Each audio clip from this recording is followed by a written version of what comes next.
Rachel is a travel blogger and online influencer on a mission to help shift the perception and narrative of what it seems and feels to be a Black traveler.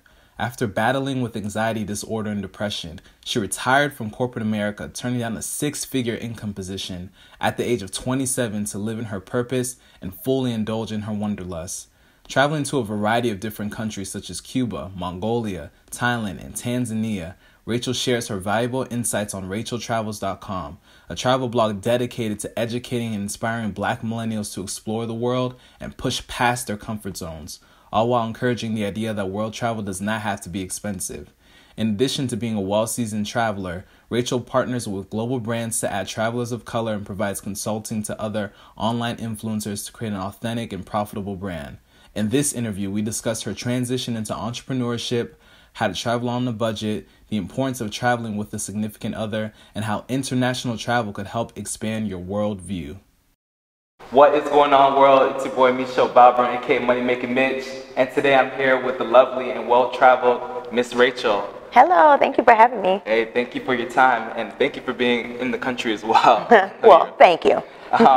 Just quickly wanted to kind of share with the people about what you do and kind of your experiences. I kind of did a little bit of social media stalking, kind of looked you up, and just was really in love with your message and just the importance of traveling. And I wanted folks to kind of get a perspective on that and also understand how to do that on a budget. So before we get into that, could you just tell the folks about yourself and the people that haven't Instagram stalked you and looked at your blog and kind of share with people your journey?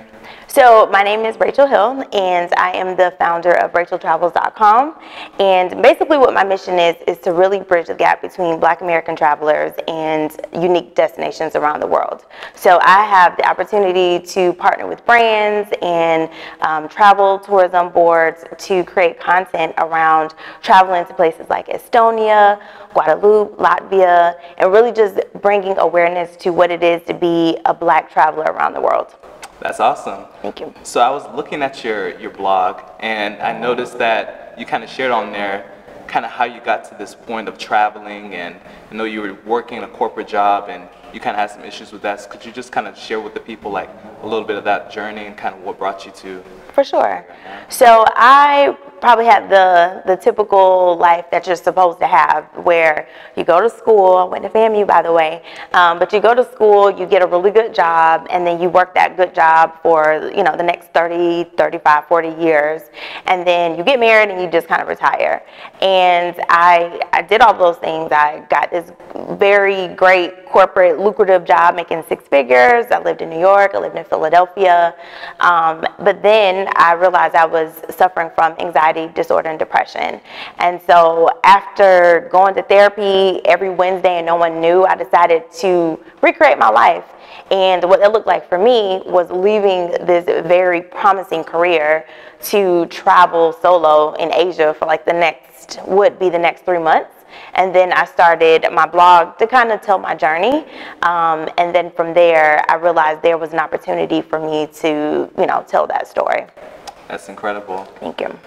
And just wanted to, I have a list of questions for you. Okay. And I kind of centered it around, I'm a nerd for acronyms and mnemonics, so I created a mnemonic for you. So it's travel. So the topics we're going to be talking about is going to kind of hit all those letters in the word travel. So the first one is T. So traveling on a budget. Let's say you have someone who doesn't have like a high-paying job and they want to do some cool traveling for like under $1,000. Do you have any suggestions and places that they can go? So I think a lot of times when people think travel, they automatically assume international travel. And while that is amazing, there's a lot of things that you can see here. So right now we're based in Atlanta. There are actually pyramids 1 hour north of Atlanta that most people don't know about. So that's like something to see. You can go to Utah and experience salt flats. You can go to Arizona and hike canyons. You can go to Montreal, which I call the cheat code. And it's almost like being in Paris, but you're not, flying all the way to France. So travel doesn't have to be expensive, and it doesn't have to be somewhere so foreign. So there are a lot of things here. So I would say explore your immediate area, get comfortable with traveling and just being exposed to different people, cultures, food, and then expand out a little bit further. Wow, very cool. I did not know about the pyramids. Yes, a lot of people don't know about it. Something to check out. Okay, for sure. Cool. So now the R. So relationships. So I'm a newlywed. So I recently got married. Congratulations. Thank you. And my wife and I, we love to travel. Obviously, every time after a vacation, we tend to feel a little bit closer. But For sure. What's your experience? What do you think it's important for people to have those travels with your significant other, like the vacations? For sure. So I think traveling with your significant other is important because you really get an opportunity to experience each other outside of your comfort zone. So this is your chance to see how they treat other people, how mannerable they are to others, how they assimilate in cultures, how they manage their finances. That's things that you maybe not think about, especially if you're traveling on a budget. So I just think traveling with your other gets you outside of that everyday comfort zone of, like, you know, going to work, talking about that, coming back home, but really getting out and even like doing a hike together and like motivating each other really puts you in some different environments to see them in a way that you normally wouldn't. Got you. Very cool. Kind of piggybacking off of that, so what are some of the favorite places that you've been? And we're going to the A now on this travel piece, but just share with people some of your favorite adventures, places that you've been to. So I would say one of my favorite countries is South Africa, just because going to the continent in general, you just feel really connected. But I love Thailand as well. I love Thai food and I love the beaches, and I'm a certified scuba diver. So I really like Thailand for the diving. And then I just returned from Guadeloupe, which is this super small French Caribbean island that was amazing. And so we learned a lot about like the enslavement of people there, and just really bridging that gap between, you know, slavery and what it looked like in the Americas, and then what it looks like, you know, in the French Caribbean as well. Very cool. And and this is the V segment now, so going to all these, you know, amazing countries, how has that changed, you know, your views on the world and people, and kind of just share with the people like the importance of traveling? So I believe with travel, it's definitely helped me expand my perspective, the way I look at, you know, socioeconomics and even religion and politics. You know, I think a lot of times here in the States, we have a very one-sided view of how politics look. And then with our current administration, you know, that's a whole another conversation.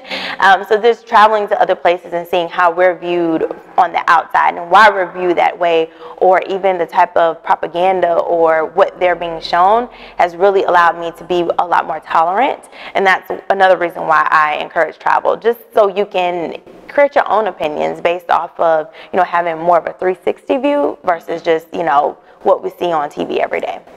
Very cool. And now I'm assuming, because you left this corporate job, you're an entrepreneur now. Yes. And I'm assuming you have multiple streams of income, but kind of share with the people as well the importance of entrepreneurship. I mean, obviously one of the pieces is you have that freedom to be able to travel and kind of see all these great countries and cities, but kind of just, could you just dive a little bit more into just the importance of entrepreneurship? Well, I think now more than ever, it's really easy to be an entrepreneur because oftentimes you can build a business online. Like, you don't have to physically, you know, like our parents or grandparents have a brick and mortar type of business, or something where you physically have to, you know, deliver something or drop something off or build anything. So I believe the importance of entrepreneurship is the fact that you have access to it today. As long as you have internet, you can kind of figure out some different streams. And it's not for everyone, but I believe that maybe it's not for everyone full-time, but there is an opportunity for people to at least tap into it a little bit as a side hustle or just another way to, you know, make money. Very good. Yes. And then kind of ending on that, the L piece, so kind of just like the legacy as far as what you want to be remembered for. I know you have this travel blog and you have a very important message to share, but just kind of your legacy and what do you want to leave behind? So I definitely want to leave behind, you know, being able to bridge that gap, like I said earlier. When it comes down, I have a degree in marketing, so I'm all about like numbers and analytics. But we as in Black American travelers spend $56 billion in travel, but it's mostly concentrated in cruises, Mexico, and the Caribbean. And so there's just a lot of world for us to see and experience, and especially with the way that people view us or the way that they think that they view us, because, you know, right now the perception of Black America is the Obamas and Jay-Z and Beyonce, and these are like very extreme on the spectrum, and there's a lot of us in the middle. So how can we, you know, bridge that gap between regular everyday people and then what the world sees and experiences? So that's what I want to be remembered for, is just really exposing us to the world, whether it's to show you how to do it or building up other people who can show you the same way. That's amazing. Thank you. And then last question, how can the people connect with you? What projects are you working on? And how can they learn more about you? So you can connect with me at racheltravels.com, and then I love Instagram, so at Rachel Travels. And as far as projects I'm working on, I work with a major airline, so curating content for them.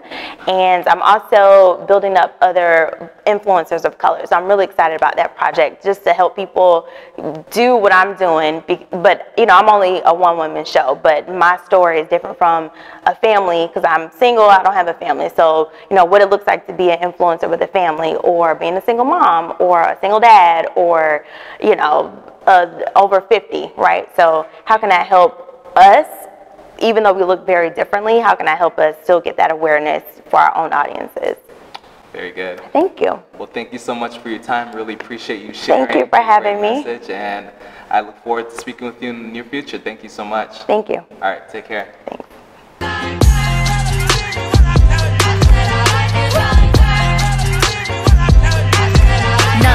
Dollars, I like diamonds, I like stunning, I like shining, I like $1 million deals. Where's my pen? I'm signing. I like those